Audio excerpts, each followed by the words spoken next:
Minister Narendra Modi is all set to embark on a two-day visit to the United Arab Emirates and Qatar over the next 3 days.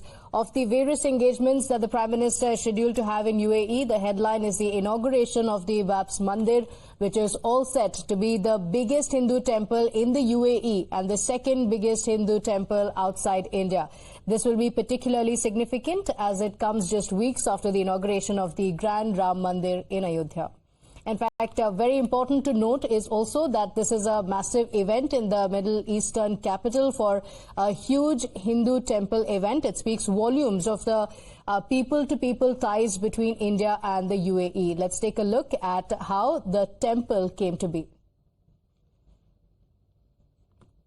And the mandir that you see has come not because of great negotiations and great, presentations and great appeals. No, it's come through natural love and through natural friendship.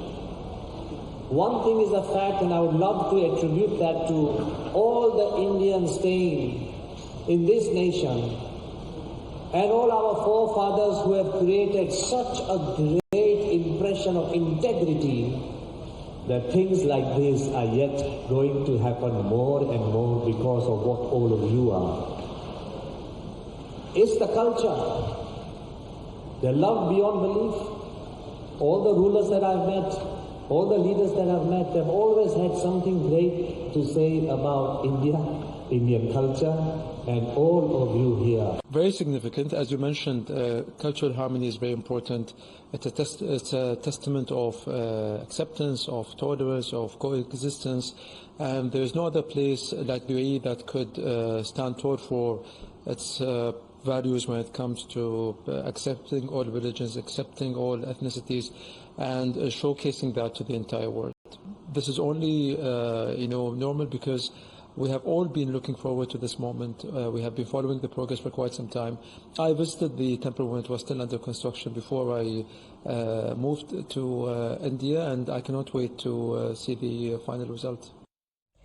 Let's also tell you that the temple is nothing short of an architectural marvel with intricate and traditional work being put into it. There's a lot to look at. It's a feast for the eyes. Let's get you this ground report. मंदिर में अंदर घुसते ही आपको जो सबसे पहली चीज आकर्षित करती है वो ये दीवार है, जिसको अगर आप देखेंगे तो इसमें दीवार में बीच में एक आंख नुमा आकृति बनी हुई है और ये पेंटिंग नहीं है, ये कोई पोस्टर नहीं है, बल्कि यहाँ बीच में एक बड़ी सी स्क्रीन लगी हुई है जिसमें इस मंदिर के बारे में सारी बातें जो हैं वो लगातार आती रहेंगी। तो ऐसा लग रहा है जैसे एक आंख है जो आपको दर्शन करा रही है इस मंदिर की, इस परंपरा की, इस सनातन की जो कहानी है उसके बारे में ये मंदिर कैसे बना। लेकिन उससे भी बड़ी बात, इसमें एक मैसेज है, ऊपर देखिए वसुदैव कुटुंबकम, और अगर आप नीचे देखेंगे तो यहाँ पर हार्मनी यानी सामंजस्य, इसको अलग अलग भाषाओं में लिखा गया है और ये जो पूरी दीवार है इसको 3D प्रिंटिंग के जरिए बनाया गया है। बंसल भाई, ये तो बहुत कमाल की दीवार दिख रही है, इसके पीछे क्या थॉट प्रोसेस है? इसके पीछे थॉट प्रोसेस ये है कि विश्व में जहां जहां भी प्रगति हुई है, जो सभ्यताएं हैं, अलग अलग संस्कृतियां हैं और स्थापत्य बड़े बड़े विश्व में निर्माण हुए हैं, तो उसका एक कारण ये है कि वहां के जो महान नेता थे और जो आम लोग थे, सबने साथ में मिलजुल करके उसका सर्जन किया। तो कोई भी सर्जन होता है तो उसके लिए हार्मनी, सामंजस्य बहुत ही जरूरी है। और सामान्य तौर पे माना जाता है कि दीवारें लोगों को जोड़ने का काम नहीं करती हैं, वो तोड़ती हैं, बीच में बैरियर बनाती हैं। लेकिन ये है वॉल ऑफ हार्मनी कि जो अलग अलग संस्कृति, सभ्यताएं, देशों को देखेंगे इसमें आपको जो है वो अलग अलग, जैसे आपको वहां मैं देख रहा हूँ इंडिया गेट भी दिख रहा है, वहां पर आपको स्टैच्यू ऑफ यूनिटी भी दिख रही है, और ये ताजमहल है, ये एक और आकृति दिख रही है। इधर बड़ी बड़ी आकृतियां जो हैं वो आप देख रहे हैं, तो वो अलग अलग जो कंस्ट्रक्शन है दुनिया की बड़ी बड़ी इमारतों की, उसको दिखाया गया और अलग अलग भाषाओं में हार्मनी शब्द को पिरोया गया है। और ये बहुत ही सुंदर दीवार है, जैसे ही आप घुसते हैं आपको लगता है कि कुछ आप बहुत ही शानदार चीज देख रहे हैं और आपकी आंख इस आंख पर अटक जाती है। और अब हम आपको मंदिर की उस जगह पर ले आए हैं जिसका आपको इंतजार था कि मंदिर सामने से कैसा दिखता है। तो ये उस मंदिर का द्वार है और सामने अगर आप देखेंगे आपको दरवाजा जो दिख रहा है उसमें सोने का दरवाजा नजर आ रहा है। जैसे आपने अयोध्या में राम मंदिर में देखा है, वैसे ही यहाँ सोने का दरवाजा है। और 2 मूर्तियां जो हैं वो अभी ढकी हुई दिख रही हैं, क्योंकि अभी प्राण प्रतिष्ठा नहीं हुई है, जो कि 14 तारीख को होनी है। और अगर आप इस हिस्से को देखेंगे, थोड़ा सा बाहर के हिस्से को, तो ऊपर का हिस्सा जो है वो आपको पिंक मार्बल का दिख रहा है, लेकिन ये नीचे का हिस्सा जो है ये आपको पूरा सफेद नजर आ रहा है। बंसल भाई, थोड़ा इसका साइंस और इसकी सोच समझाइए कि ये क्या है कि ऊपर पूरा पिंक और नीचे सफेद क्यों है? हाँ, इसी तरह से मतलब सामान्य तौर पे जो टाइल्स का फ्लोरिंग और ये सब होता है उसमें मार्बल ज्यादा प्रिफर्ड किए जाते हैं फ्रॉम द वेदर पर्सपेक्टिव और दूसरे पर्सपेक्टिव से।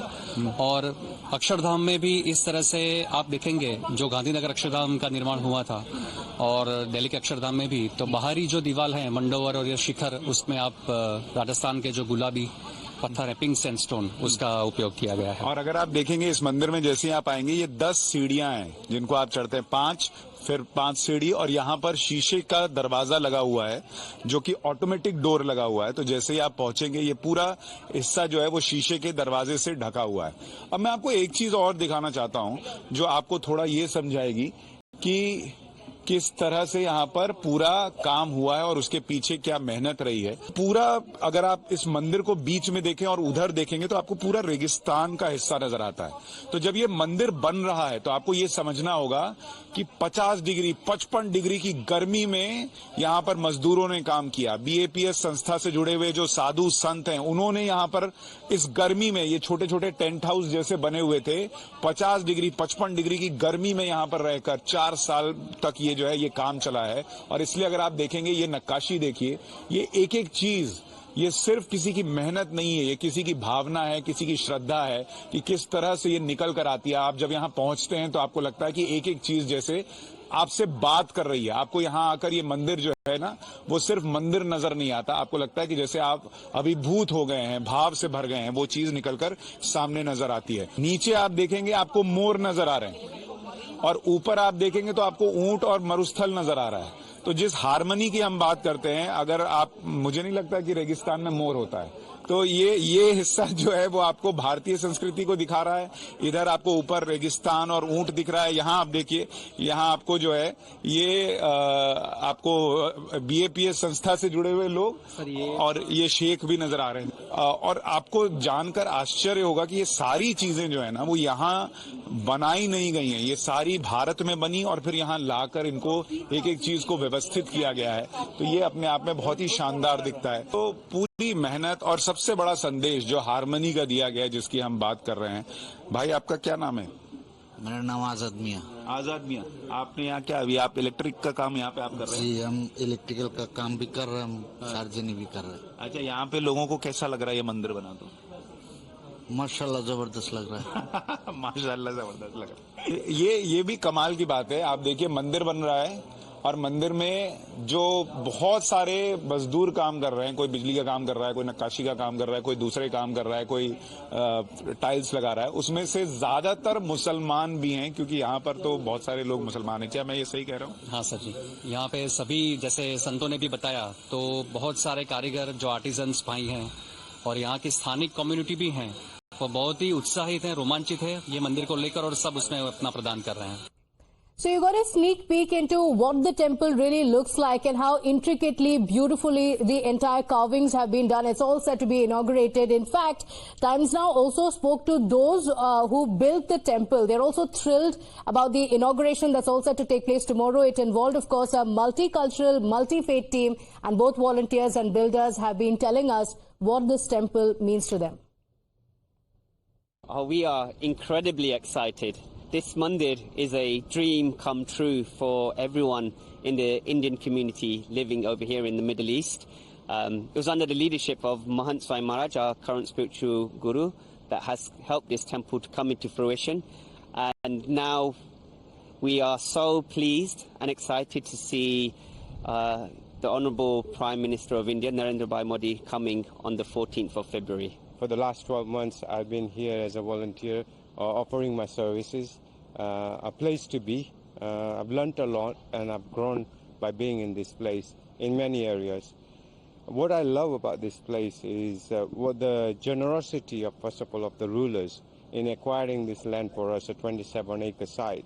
And what it will bring back to the community is that message. अब और क्या चाहिए? हिंदू आएगा, हिंदू भी यहाँ पर प्रार्थना करेगा, लेकिन वो सिर्फ हिंदू की प्रार्थना नहीं है, क्योंकि ये जो मेहनत है ना, इसमें सब लगे हुए हैं। और इसीलिए जो सनातन संस्कृति है उसमें वसुदैव कुटुंबकम क्यों कहते हैं? जो इकलौता धर्म जो वसुदैव कुटुंबकम की बात करता है वो सनातन धर्म इसीलिए कहता है क्योंकि दुनिया एक है, परिवार है। और आप देखिए इससे बड़ी मिसाल क्या होगी कि पाकिस्तान, बांग्लादेश के लोग जो है वो यहाँ खड़े होकर वो मंदिर बना रहे हैं जहाँ हिंदुस्तान से लेकर और दुनिया भर से जो है वो लोग आएंगे। बहुत बहुत धन्यवाद भाई लोग, आप लोगों ने बात की और बहुत अच्छा काम किया आप लोगों को भी। So this is the work that Sushant is talking about and the harmony, of course, you heard them say it. There's also tremendous excitement among those who are from India who have travelled to Abu Dhabi for the event to have a look at the temple and offer darshan. Singer Sonu Nigam performed at the Ram Mandir inauguration in Ayodhya, remember, just a few days ago. He's also in Abu Dhabi at the Babs Mandir. We caught up with him. Here's what he said. I'm sure anybody who witnesses this magic would become speechless. It is a very, very historic, momentous day for all of us because we are witnessing something that we have always learned from our religion, Vasudhaiva Kutumbakam. And this truly is a manifestation of Vasudhaiva Kutumbakam. The entire world is a family. He is the reason why all of this is happening also, because the goodwill that he's created all over the world because of his positivity, his inclusiveness of the entire world. We have done very well under his leadership. So Times Now is at UAE. We continue getting you the reports from there, the ground reports that give you a closer look at the temple before the inauguration that's all set to take place tomorrow. For now,